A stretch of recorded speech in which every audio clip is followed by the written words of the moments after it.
Hello everyone. The last video was all about the introduction of stratification and its tools. In this video, we shall study in detail about the bar graph.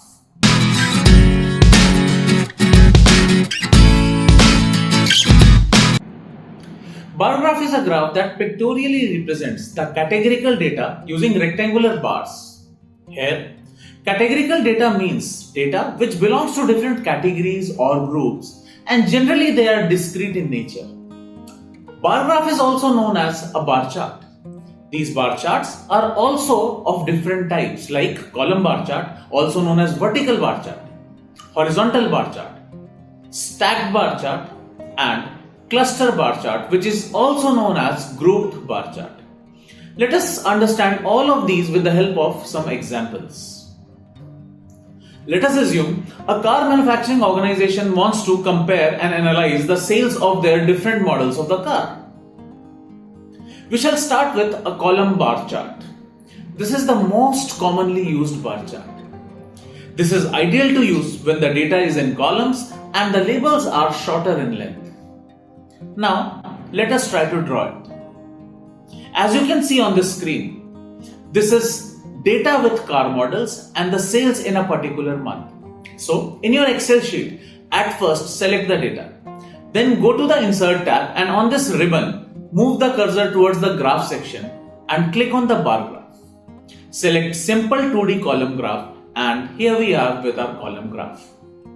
We can clearly compare all the models and we can figure out that the model delta, beta and pi are among the top 3 selling models in the month of April.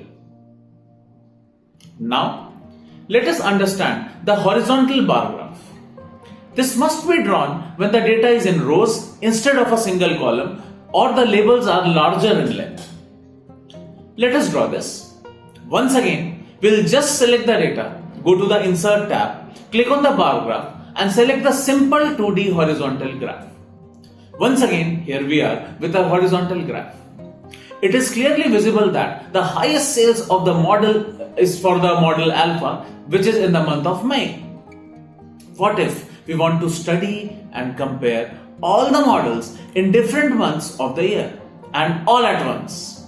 Don't worry, bar graph has another option for you. It is called as a clustered graph. We just need to gather the data and the procedure to construct it is exactly the same as the column graph. Just select the data, go to the Insert tab, click on the bar graph and select 2D clustered column, and once again here we are with our grouped data and its graphical presentation. We can clearly compare each model over different months and can notice that there has been an increase in the sales for each model except the model pi, which has slightly reduced. Now, let us also understand the stacked type of bar chart. It helps us in analyzing the data and comparing each element to the whole. Let us see and understand this. Select the data, go to the Insert tab, click on the bar graph and select 2D stacked column and a stacked bar graph is in front of you. There is another stacked graph. To draw this, again go to the Insert tab, click on the bar graph and this time select 2D 100% stacked column. Now here are the two stacked bar graphs in front of you. The first one is clearly depicting the total sales of each model over 2 months. Moreover, it is also giving us an insight about the contribution of sales in each month. The contribution is depicted in absolute numbers of sales. Whereas, the second graph is also giving us the contribution, but it is in percentage. So from the first graph, we can compare and analyze that model beta has the highest overall sales till date and model delta has the lowest one.